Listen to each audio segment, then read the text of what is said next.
Have we lost respect for the police? 0207 862 2222 is the number. Give me a call and we'll speak to you in a moment. The Home Secretary, Yvette Cooper, has made this claim after 2 weeks of riots across the country, which have seen police officers attacked with bricks and bins and even police vehicles set alight. She said the riots were an assault on the law and that we must work to restore respect for the police. Yesterday, the first funeral was held for one of the 3 children killed in a stabbing attack in Southport. The riots were sparked by false reports on social media about the identity of the suspect. And at the funeral of Alice De Silva Aguiar yesterday, the Chief Constable of Merseyside Police delivered a message from the family. You have shown great courage in asking me to be here today, to speak, to give a message from you, Alice's family, to say that you do not want there to be any more violence on the streets of the United Kingdom in the name of your daughter. I am ashamed and I'm so sorry that you've had to even consider this in the planning of the funeral of your beautiful daughter, Alice. I mean, it's a powerful message, but if that message is going out to people who, as Yvette Cooper says, have lost respect for the police, is anybody going to be listening? Is that group going to be listening to that message or paying it any attention, Tessa? First of all, just a bit of time out for that little funeral yesterday. It was deeply, deeply touching, wasn't it? I think, for the grace of God, everybody just felt in that moment who heard any kind of footage from the ceremony, it's just the thing that we all most dread happening. Yeah.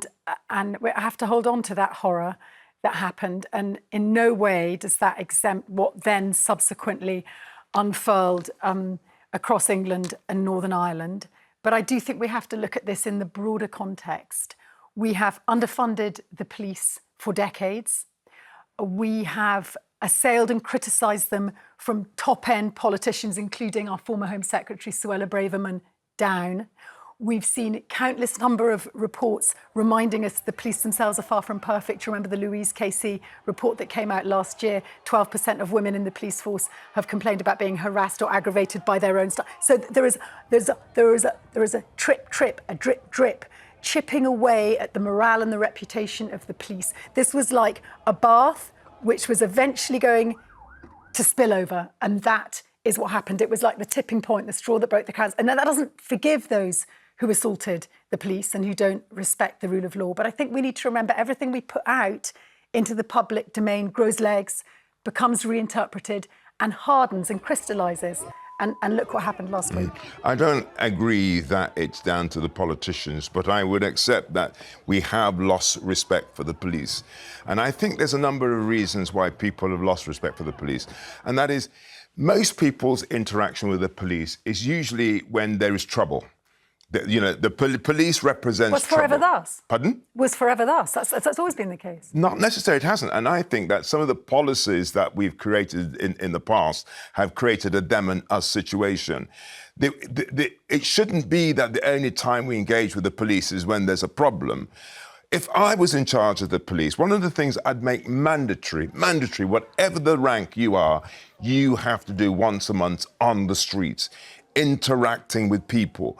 One of the big things that we have to get people to understand, the police only works if they have the people on side. If the police are trying to arrest someone and you as a member of the public, you're more likely to get your camera out and film it rather than to assist. So we need to change this attitude that actually... Is it that we only see the police when something goes wrong, rather than them being a presence in our community? Well, that's what I think. We don't see the presence in our community, and I think that's what you want to do in terms of changing that relationship. Come on, part of this is about funding. We know that we've had isn't about funding. This epidemic of shoplifting, for example, I mean, talk with me. And police not turning up to every instance, likewise burglaries. But actually, if the thin blue line is spread really thinly, they can't turn up. Well, it's all about where you put your resources. I want to take a call because I think Anne is in Hertfordshire, and Anne, your experience speaks to that. Tell us what happened to you. Well, about 5 years ago, I was broken into by a bloke that turned out to be a drug addict. I'm disabled. I couldn't run after him. I was terrified. My kids had gone to school. I've got 2 teenagers, twins. They'd gone to school. My husband had gone to work. And I was absolutely terrified. But all he wanted off me was money for drugs. And the police came about 4 hours later, 4 police cars outside my house, making me look like a convict. And I'm sorry, but the police have got to do their job properly. And people have got to stop rioting on the streets. They're rioting on the streets, they're smashing up the shops, they're smashing up our living, and then they're moaning the police don't help them. They can't have it both ways. And behave respectfully. the police attended your burglary, and 4 hours later. 4 hours later, OK, what was... At least what they was came. Well, I mean, they came, and they came in numbers. I'm struggling to make the link between what happened to you and what you see happening on the streets, because, I mean, they came in numbers. Maybe you didn't get the result that you wanted. It wasn't investigated. My point is, the police are going to the rioting because they're getting more TV coverage and all the rest of it, and they're looking after the people that are rioting, yet people are sitting at home, getting their homes broken into, and the police don't bother to come. And is that why the police are going to the riots, to get TV coverage? I would suggest I'm sure they are. I was ashamed to see that on my TV. I'm not sure about. I'm not sure century, about the that, police and are I think they're going because there's public disorder, and there's a risk of people and property and I was getting. ashamed of the public behaving the way they did. I think Anne may have stumbled on something inadvertently there. On about the second or third night after the Stockport riots, I was cycling through Westminster where there was another protest. And I was travelling down Whitehall on my bike, or trying to, because you couldn't move. And it wasn't because there was a large crowd of wannabe protesters and rioters. It was the sheer number of police who were there to protect us, but definitely themselves, against these protesters. And I did say, gosh, you're outnumbering the potential rioters. And it just looked almost triggering. There were so many of them with their shields. You can't have it both ways.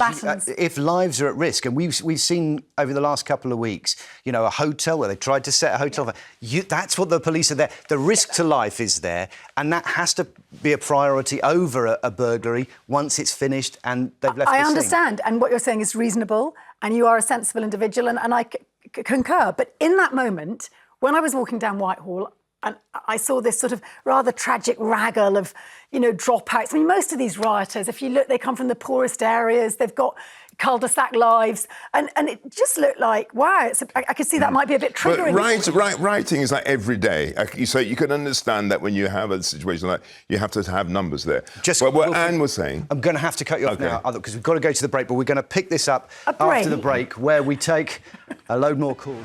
Hello again, Tessa and Wilfred with us this morning. Back into our first debate now. Have we lost respect for the police? And I'll come back to you, Wilfred. I'm so sorry I had to cut you off. So what I was trying to say before we went to the break, actually, is that what Anne was saying is that what is perceived to be smaller crimes, whether that is burglary, in my case, shoplifting. Every week I've got shoplifters, and you ring up the police, you get the crime number, and it's not dealt with. What we need to see, and what will give people a lot more confidence, is that the police treat those smaller crimes with as much vigour as they do with demonstrations. Is that realistic, though? Well, it is realistic. You can't have endless police. Well, otherwise, you either do that or you give people like us the power to do something about it. So, if somebody came into my shop and I had the power to arrest them because the police couldn't do it, that's fine. If you give people the incentive, the power to do it, fine. But you can't keep making excuses. Yeah, well, then we sort of start to border into vigilantism, don't we? And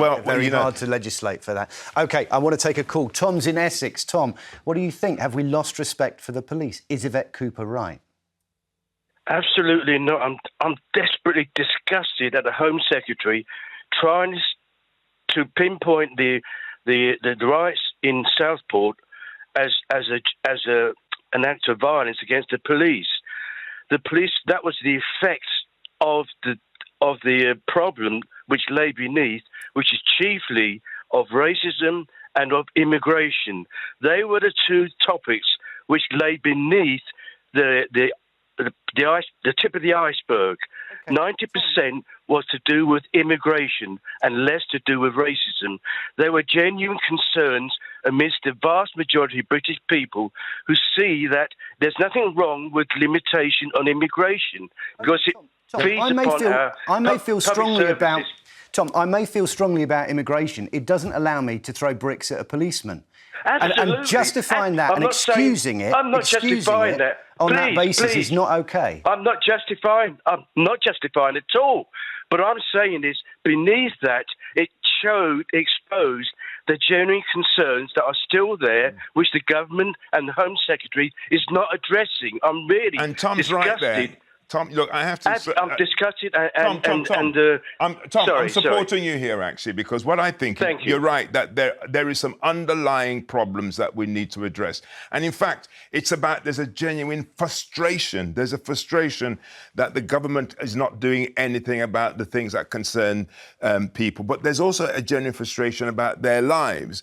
We were talking earlier on about the white working classes who don't really have much opportunities, much hope in this country. The last time there was real great support for the white working classes was during Thatcherism, where there was opportunities for them. There is this genuine frustration. Wilfred, how much frustration do you think there is about what's happening in Gaza at the moment? And the way that that's expressed on our streets bears no resemblance to what we've seen across the country over the last 2 weeks. OK.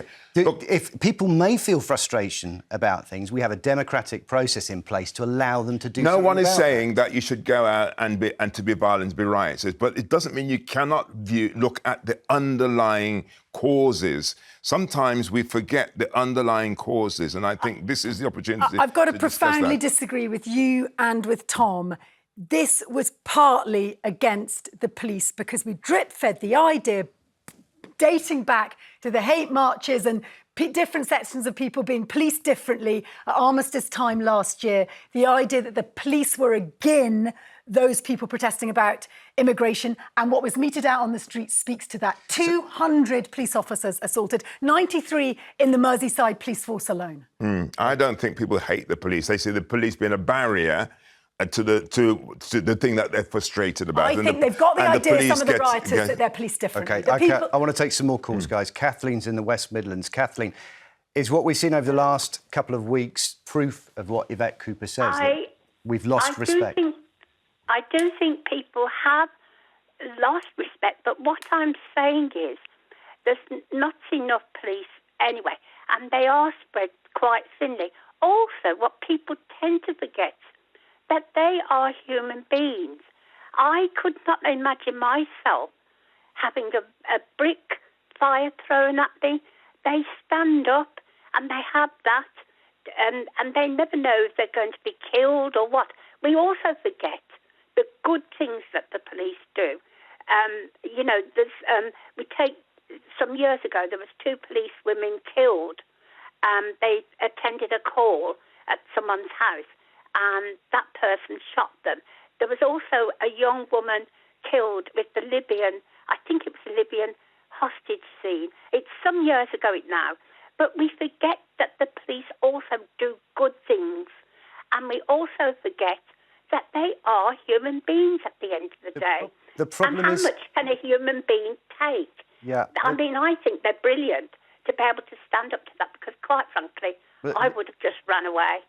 What effect do you think a story like the Sarah Everard story had on the reputation of the police? There we go. I think, yes, saying that, there are really some police that are genuinely bad apples. They are, and I think the Sarah Everard was a fine example. But there's so many good police out there that want to do the job. They want to try and protect the public. So we do have...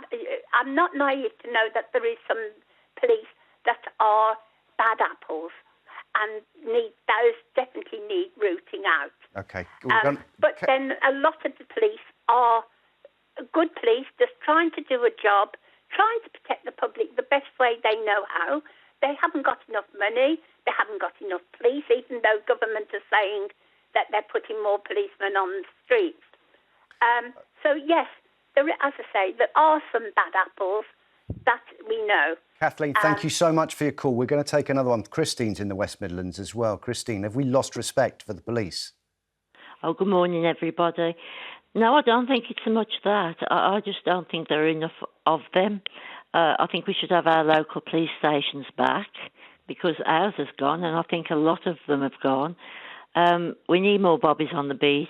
When I was a kid, which was a long, long time ago, but there was always police around, and people felt safe. They didn't see them as a... Christine, why do we have to see the police around to respect them, though? Because they can still do their job in different ways. I mean, if you're protecting people from fraud, you can do that from an office better than you can out on the street. I think it's just that comfort. It's that comfort of knowing that there's somebody there that has your back. But it's a that's very for expensive way, Christine. It's a very expensive way of making us feel comfortable. If you think a huge amount of today's crime takes place online, even the instigation for these riots, that means that for every person who's wandering around the old-fashioned bobby on the beat, you need a couple of backroom But to be relevant, human beings need to see. The royals do it. Politicians do it. To be relevant, to be respected, you need to be seen. If you're not seeing the police who's meant to be looking after your interests, this is where we have the problem. So I absolutely agree. You need to have more bobbies on the beat. You need to have more local polices around. Not seeing them creates the them and us situation. OK, we'll take another call. Lucy is in Essex. Have we lost respect for the police, Lucy? Absolutely, yeah. I think it's caused by a lack of punishment for assaulting the police. If you intentionally attack a police officer, you're probably only looking at a £250 fine. So they're not even protected by the system that they represent. The legal system doesn't protect them. Some of the sentences we've seen handed out during these riots are much bigger than that, though. Lucy, is that going to change, do you think? Do you think that will change? In the riots, but in general life, they're not at all. They're really not protected. And if somebody has got drugs and money in their car looking at intent to supply, they're much better to fight their way out of there and get a little fine for assaulting police. That's sort of a red rag to a bull. So do you think it goes beyond the police then into the court system? We know the huge backlogs there are, the delays, how inefficient that's been over the last couple of years? Completely. I think there's mandatory prison time in line with serious crimes. OK. For assault police, yeah.